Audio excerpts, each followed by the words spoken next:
Hi everyone. इस video में हम डिस्कस करने वाले हैं इग्नू की असाइनमेंट सबमिशन गाइडलाइंस के बारे में जून 2024 सेशन के लिए।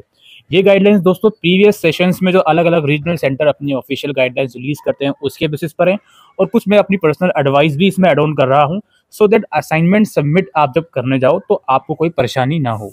तो सबसे पहले हम बात करते हैं यार असाइनमेंट एक्चुअल में सबमिट कब होंगे। ये असाइनमेंट जून 2024 सेशन के लिए आपके मार्च से सबमिट होना शुरू होंगे, जो कि अराउंड मई के लास्ट तक चलेंगे। अब मार्च का मतलब ये नहीं है कि एक दो बार से ही सबमिट होना शुरू हो जाएंगे, वो डिपेंड करता है आपके स्टडी सेंटर पर कि वो sometime first week, second week या थर्ड वीक ऑफ मार्च भी लग जाता है।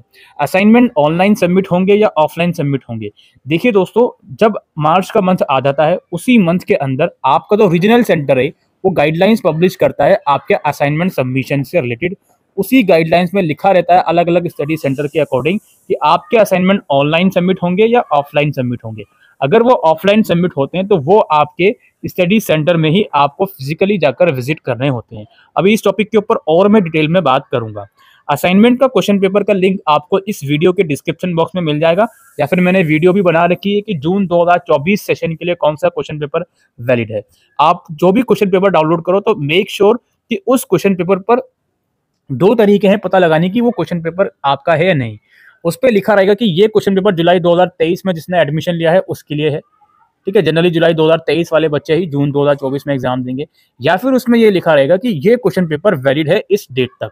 अगर उस डेट के बीच में आपकी जून 2024 की डेट भी आ रही है तो इसका मतलब ये है कि वही क्वेश्चन पेपर आपको बनाना है, ठीक है। बहुत सिंपल सा तरीका होता है, कोई इसमें कंफ्यूज होने वाली बात नहीं है। आपको हर एक सब्जेक्ट का अलग असाइनमेंट बनाना होता है। जैसे फॉर एग्जांपल आपने एमपीएस में एनरोल करा है, पॉलिटिकल साइंस मास्टर्स में, उसमें अगर 4 सब्जेक्ट हैं तो हर सब्जेक्ट का अलग अलग असाइनमेंट आपको बनाना होता है, ठीक है। इग्नू के अंदर सब्जेक्ट को जनरली कोर्स बोला जाता है, ठीक है, इस चीज का ध्यान रखिएगा। असाइनमेंट का मीडियम इंग्लिश या हिंदी कोई भी आप रख सकते हो, वो फर्क नहीं पड़ता एडमिशन के टाइम पर आपने कौन सा मीडियम चूज किया था। लेकिन एक बात याद रखिएगा, कुछ स्पेसिफिकली कुछ कोर्सेज ऐसे हैं जो सिर्फ इंग्लिश मीडियम में ही ऑफर किए जाते हैं, तो उसका असाइनमेंट सिर्फ इंग्लिश में ही बनेगा। प्लस कुछ कोर्स ऐसे हैं जो ऑफर तो सिर्फ इंग्लिश मीडियम में ही करे जाते हैं, जैसे लाइब्रेरी के कुछ कोर्स हैं, लेकिन उसका असाइनमेंट या एग्जाम आप हिंदी में भी देख सकते हो। तो ये आप असाइनमेंट या तो सारे असाइनमेंट इंग्लिश में बनाइए या हिंदी में बनाइए, टोटली आपके ऊपर डिपेंड करता है। इसके अलावा असाइनमेंट का फर्स्ट पेज, सेकंड पेज और थर्ड पेज कौन सा होता है। देखिए, सेकंड पेज तो आप इग्नू का जो आईडी कार्ड आपका होता है उसकी आप प्रिंट आउट निकालोगे, चाहे कलर निकालो या ब्लैक एंड व्हाइट, वो तो सेकंड पेज में लगेगा। थर्ड पेज में लगता है इग्नू का क्वेश्चन पेपर। जो भी आपका असाइनमेंट होता है उसका जो क्वेश्चन पेपर होता है, जिस सब्जेक्ट का आप असाइनमेंट बना रहे हो उस सब्जेक्ट का क्वेश्चन पेपर, वो आप थर्ड पेज पे लगाओगे। बात आती है फर्स्ट पेज। फर्स्ट पेज पे इग्नू का फ्रंट पेज लगाया जाता है, जो फर्स्ट पेज जनरली इस तरह का दिख सकता है, ठीक है। अब इसमें दोस्तों फॉर्मेटिंग कैसी भी हो सकती है, उससे फर्क नहीं पड़ता, बस मेक श्योर कि उस पे इग्नू का लोगो होना चाहिए और जो रिक्वायर्ड इन्फॉर्मेशन इग्नू डिमांड करता है वो इन्फॉर्मेशन इस पे होनी चाहिए। इसमें जनरली आप देख सकते हो डिमांड क्या क्या होती है। एक तो इनरोलमेंट नंबर, आपका नाम, आपका एड्रेस और कोर्स का टाइटल और कोर्स का कोड। आपका असाइनमेंट का क्वेश्चन पेपर होता है, उसी में सारा सब कुछ लिखा रहता है। जैसे फॉर एग्जाम्पल एमपीएस 001 है, एमपीएस 001, तो ये हो गया आपका कोर्स का टाइटल, सॉरी कोर्स का कोड। और टाइटल कैसे हो गया, जो सब्जेक्ट का नाम है, पॉलिटिकल थ्योरी, जो पूरा सब्जेक्ट का नाम है उसको कोर्स का टाइटल बोलते हैं। इसके बाद असाइनमेंट नंबर 1 2 3 4 जो भी आप लिखना चाहो वो लिख सकते हो। स्टडी सेंटर का नाम लिखिएगा और कोड के साथ, ठीक है। स्टडी सेंटर का नाम आपको कहाँ मिलेगा, आपका इग्नू का जो डैशबोर्ड होता है वहां मिल जाएगा, या आप जब एडमिशन लेते हो कंफर्मेशन ईमेल इग्नू की तरफ से आता है, वहां पर स्टडी सेंटर का नाम और कोड लिखा रहता है। Sometime IGNOU study centre change कर देता है, तो इस चीज का थोड़ा सा ध्यान रखिएगा असाइनमेंट सबमिट करते टाइम। और फोन नंबर और ईमेल एड्रेस, ठीक है, प्रोग्राम कोड वगैरह भी, ये सब चीजें आपके असाइनमेंट में लिखी होनी चाहिए। डेट और सिग्नेचर, जिस डेट को सबमिट करने जाओ वही डेट लिखना, सिग्नेचर भी। ये सबसे लास्ट का काम होता है फ्रंट पेज बनाना, तो इसमें कोई टेंशन वाली बात नहीं है। अब थोड़ा सा मेन कंटेंट हम समझते हैं। अच्छा, 3 पेज होगा और चौथे पेज से आप असाइनमेंट लिखना अपना शुरू करोगे। अब क्या है भाई, इग्नू क्या बोलता है भाई, असाइनमेंट आप कहीं से कॉपी मत कीजिए, बेशक आप हेल्प ले सकते हो, आजकल पेड असाइनमेंट भी अवेलेबल है। मैं ये बिल्कुल स्ट्रिक्टली मना नहीं करूंगा कि आप पेड असाइनमेंट नहीं परचेज करो, लेकिन आप उस असाइनमेंट को एज इट इज कॉपी मत करो, उससे आप हेल्प जरूर ले सकते हो, ठीक है, कोई दिक्कत नहीं है। बाकी आप कंप्लीटली अपनी रिसर्च वर्क के बेसिस पर असाइनमेंट लिखोगे तो इससे अच्छी और कोई बात नहीं है, बिकॉज असाइनमेंट जो एक कॉम्प्रिहेंसिव कवरेज होता है आपके एंटायर सिलेबस का, जो कि आपको थ्योरी एग्जाम में भी मदद करता है। तो please as it is copy कहीं से भी मत कीजिए। असाइनमेंट हैंड रिटन ही एक्सेप्ट होंगे, ठीक है। ये टाइप्ड असाइनमेंट एक्सेप्ट नहीं करेगा इग्नू। तो हैंड रिटन असाइनमेंट आपके होने चाहिए 4th पेज से, ठीक है। वो शुरू के 3 पेज की बात नहीं कर रहा हूँ, 4th पेज से असाइनमेंट आपके हैंड रिटन ही होनी चाहिए। A4 साइज का शीट आप यूज करोगे, सिंगल साइड लाइन या डबल साइड लाइन वो टोटली डिपेंड आपके ऊपर करता है। सिंगल साइड लाइन जनरली ज्यादा प्रेफर करा जाता है, बाकी प्लेन A4 साइज शीट भी आप यूज कर सकते हो, ऐसी कोई दिक्कत नहीं है। बस मेक श्योर कि आपकी आंसर लिखने की जो फॉर्मेटिंग हो वो बिल्कुल करेक्ट हो, आड़े टेढ़े आंसर ना जाए, लाइंस आड़ी टेढ़ी ना हो अगर आप ब्लैंक शीट पे लिख रहे हो तो। और क्वेश्चन नंबर प्रॉपरली लिखें आप। क्वेश्चन को एक्चुअल में लिखने की कोई ऐसा खास जरूरत नहीं है, जो भी क्वेश्चन आप अटेम्प्ट कर रहे हो उसका सीरियल नंबर प्रॉपरली लिखें और आंसर आप प्रॉपर ऑर्डर में करें। जैसे फॉर एग्जांपल आपके क्वेश्चन पेपर में 5 क्वेश्चंस करने को बोल रहा है, तो 1 करें पहले, 2 फिर 3 फिर 5 4 5 इसी तरह ऑर्डर में कीजिए। कोई अलग अलग सेक्शन बनाए गए हैं तो एक सेक्शन के सारे आंसर्स पहले कर लीजिए, फिर उसके बाद ही नेक्स्ट सेक्शन शुरू कीजिए, और डिपेंड करता है आपका कितना क्वेश्चन पेपर है। इसके अलावा मैं एक पॉइंट यहाँ पर लिखना भूल गया, वर्ड लिमिट। देखिए अगर आपके क्वेश्चन पेपर में असाइनमेंट के वर्ड लिमिट मेंशन है तो उसको स्ट्रिक्टली फॉलो कीजिए, ठीक है, इस चीज को ध्यान रखिए। लेकिन अगर वर्ड लिमिट वहां मेंशन नहीं है तो अपनी अंडरस्टैंडिंग से आप वर्ड लिमिट लिख सकते हो, लॉजिकल थोड़ा सा माइंडसेट यूज करके। इसके अलावा आप 4th पेज से जब से असाइनमेंट लिखना शुरू करोगे, वहां से हर पेज पे सीरियल नंबर और इनरोलमेंट नंबर जरूर डालिएगा। यानी कि 4th पेज जहां से आप मेन कंटेंट लिखना शुरू करोगे वहां से 1 करके सीरियल नंबर जरूर से डालिएगा, और ये सीरियल नंबर हर असाइनमेंट पे अलग अलग रहेगा, ठीक है। जैसे 4 सब्जेक्ट के असाइनमेंट है या कोर्स बोलूं तो वो सीरियल नंबर अलग अलग रहेगा, और इनरोलमेंट नंबर भी डालिएगा। सिग्नेचर भी आप कोशिश करिए हर शीट पर अपनी सिग्नेचर कीजिए। ये जो सिग्नेचर वाला पॉइंट है दोस्तों, ये हर एक स्टडी सेंटर नहीं बोलता, जरूरी नहीं होता ये पॉइंट। आप नहीं भी करोगे इसको तो कोई प्रॉब्लम नहीं आएगी, लेकिन सीरियल नंबर और इनरोलमेंट नंबर जरूर से डालिएगा, राइट। अच्छा, इसके अलावा अगर देखिए right next question from fresh page if less than half page is left after a particular question.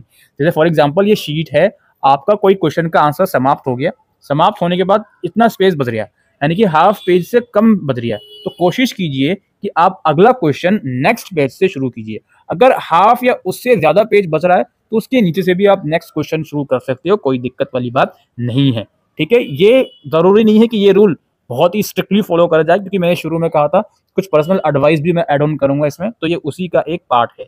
इसके अलावा रीजनेबल मार्जिन आप यूज कीजिए, ठीक है, ज्यादा एक्सप्लेन करने की जरूरत नहीं है, आप यूज कर सकते हो। अच्छा, एक चीज और है, अगर आप ये वीडियो अपने असाइनमेंट प्रिपेयर करने के बाद देख रहे हो और आपको ये लग रहा हो कि सर मैंने ये पॉइंट फॉलो नहीं करा, अब मैं क्या करूं, तो इसमें कोई भी स्ट्रिक्टली घबराने वाली बात नहीं है, ठीक है। आपका असाइनमेंट रिजेक्ट नहीं होगा, तो थोड़ा सा कूल रहकर इस वीडियो को देखिए। इसकी बात क्या है भाई, आप जो असाइनमेंट की फाइल यूज करोगे, देखिए असाइनमेंट की जो फाइल है सबसे लास्ट में काम आएगी, वो इस चीज को सबसे लास्ट में खरीदना। क्यों? क्योंकि भाई जब गाइडलाइंस आएगी उसके बाद ही तो, अब फाइल्स में लाकर तो अटैच करने में कितना टाइम लग रहा है, उसमें कोई टाइम तो लगना नहीं है। तो ऐसा मत करना कि पहले से ही फाइल खरीद कर रख ली, फिर वो बाद में पता चल रहा है ऑनलाइन सबमिट होगा पीडीएफ फॉर्मेट में असाइनमेंट, वो फाइल वेस्ट गई। तो ऐसा हो सकता है, ठीक है, हालांकि वेस्ट नहीं, वो काम भी आ सकती है और लोगों के, बट एक बात कहनी थी तो मैंने कह दिया आप लोगों से। और जो भी फाइल अगर आपके ऑफलाइन असाइनमेंट सबमिट होंगे तो फाइल जो आपकी होगी वो थ्रेड वाली फाइल होनी चाहिए, वो स्टिक वाली फाइल बिल्कुल यूज मत कीजिएगा। फाइल ऐसी हो जिसको थ्रेड के थ्रू शीट्स को उसमें लगाया जाए, इस चीज का थोड़ा सा ध्यान रखिएगा। और फाइल का जो कवर हो जितना पतला हो उतना अच्छा रहेगा, बहुत मोटी कवर वाली फाइल जो आती है वो मत यूज कीजिएगा, और स्टिक फाइल भी आपको यूज नहीं करनी है, राइट। और अगर आपके असाइनमेंट ऑफलाइन सबमिट हो रहे हैं तो असाइनमेंट को सबमिट करने के बाद वहां से स्टडी सेंटर से आपको प्रूफ मिलेगा, वो प्रूफ जरूर से लेकर आइएगा। वो प्रूफ एक रिसिप्ट आपको देते हैं जनरली, अगर रिसिप्ट नहीं दे रहे हैं वो तो उनसे कहिएगा सर हमें इसको फोटो खींचना दीजिए, क्योंकि असाइनमेंट जब फिजिकली सबमिट करने जाते हैं तो एटलीस्ट सिग्नेचर तो वो लोग जरूर से आपसे करवाएंगे, तो उसको करवाने के बाद उसका एक फोटो जरूर से क्लिक कर लीजिएगा फ्यूचर रेफरेंस के लिए। और अगर आप फिजिकली भी असाइनमेंट सबमिट कर रहे हो तो जो असाइनमेंट आपने सबमिट किए हैं उसको पीडीएफ फॉर्मेट में सेव करके अपने पास जरूर से रख लीजिएगा, आपकी अपनी फ्यूचर रेफरेंस के लिए। इसके बाद देखिए, आप अगर आपके असाइनमेंट ऑफलाइन सबमिट होंगे तो मेक श्योर, जैसे तो गाइडलाइंस आ देंगी और उसमें डेट और टाइमिंग मेंशन रहेगा, तो उस चीज को ध्यान में रखते हुए ही आप असाइनमेंट सबमिट करने जाइएगा। If your regional centre website didn't release the assignment submission guidelines till March 3rd week, then it should be submit in physical mode only. अब इसमें क्या होता है भाई, बहुत से रीजनल सेंटर गाइडलाइंस रिलीज नहीं करते, वो बच्चे परेशान रहते हैं कि सर कब गाइडलाइंस आएंगी, कब मैं सबमिट करूंगी या करूंगा। तो आपकी अगर गाइडलाइंस इनफ टाइम में नहीं आती, 20 मार्च 25 मार्च तक नहीं आती, तो उसके बाद जो संडे आएगा उस दिन अपना असाइनमेंट फिजिकली सबमिट करने चले जाइएगा अपने स्टडी सेंटर। याद रखिए, असाइनमेंट रीजनल सेंटर में सबमिट नहीं होते, स्टडी सेंटर में सबमिट होते हैं, इस चीज़ का ध्यान रखिएगा। अब यहाँ पे कुछ चीज़ें और आपको समझानी है। कुछ केसेस में देखा गया है, बल्कि कुछ नहीं बोलूंगा मैं, कई बार ये देखा गया है पिछले 2-3 सालों में कि इग्नू असाइनमेंट ऑनलाइन भरवाता है, मतलब ऑनलाइन सबमिट करवाता है। इसके अंदर भी 2 तरीके होते हैं। पहला तरीका है गूगल फॉर्म। अगर आपको असाइनमेंट गूगल फॉर्म के थ्रू सबमिट करवाया जा रहा है, तो सबसे पहले तो ये देख लीजिएगा सबमिट करने से पहले कि जो भी गूगल फॉर्म है, क्या वो गूगल फॉर्म मल्टीपल अटेम्प्ट में आपके असाइनमेंट सबमिट करवाएगा या एक ही गूगल फॉर्म में सारी पीडीएफ अटैच करवाएगा। जैसे आपका पॉलिटिकल साइंस प्रोग्राम है, उसमें 4 सब्जेक्ट हैं, तो क्या वो गूगल फॉर्म ये बोल रहा है कि एक सब्जेक्ट के लिए एक गूगल फॉर्म भरो, फिर सेकंड के लिए दूसरा गूगल फॉर्म भरो, या फिर वो ये बोल रहे हैं कि इसी एक ही गूगल फॉर्म में चारों सब्जेक्ट के असाइनमेंट आपको अटैच करने हैं। तो सारी गाइडलाइंस आप जरूर से रीड करना, खासकर ऑनलाइन मोड वाले, उसके बाद ही उस गूगल फॉर्म के थ्रू असाइनमेंट सबमिट कीजिएगा।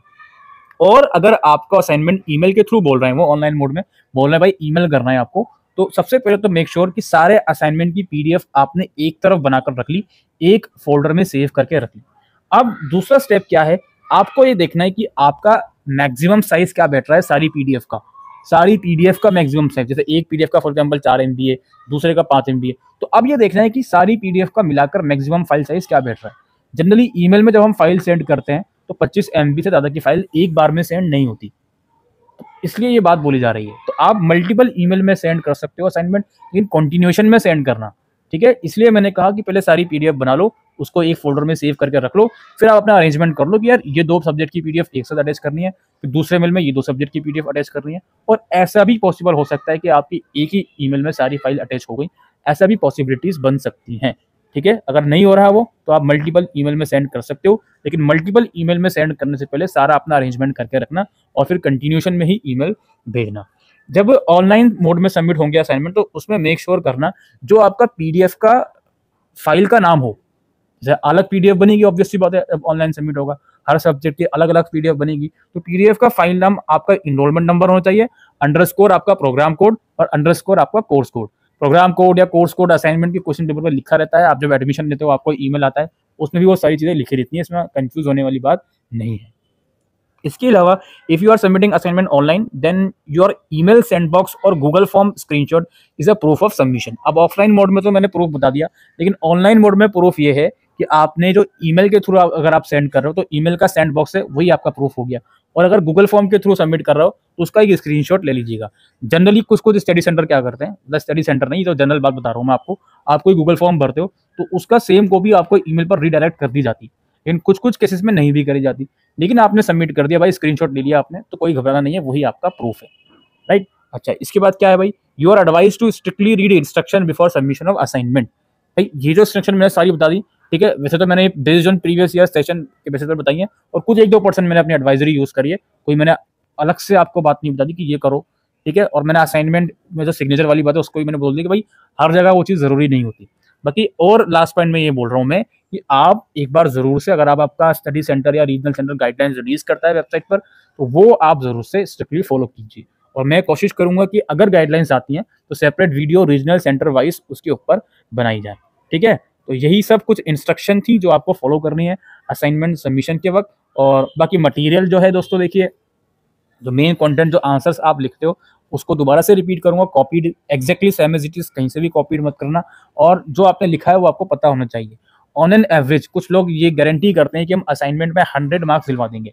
इग्नू के इतिहास में ऐसा कभी नहीं हुआ है, असाइनमेंट में किसी को 100 में से 100 नंबर मिल रहे हैं।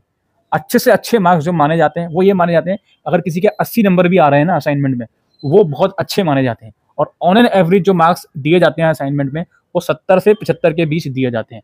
इस बात को आप समझ लो, 100 में से 70 से 75 के बीच दिए जाते हैं मार्क्स। और असाइनमेंट का वेटेज जो है वो 30% है, यानी कि क्वेश्चन पेपर आपका जरूर 100 मार्क्स का आएगा, लेकिन उसका 30% रेशो ही आपका कंसिडर करा जाएगा आपके फाइनल परसेंटेज के लिए। तो ये कुछ गाइडलाइंस, कुछ इंस्ट्रक्शन थी दोस्तों जून 2024 असाइनमेंट सबमिशन की। आई होप ये वीडियो आपको यूजफुल लगी हो, तो वीडियो को शेयर कीजिएगा। Thank you.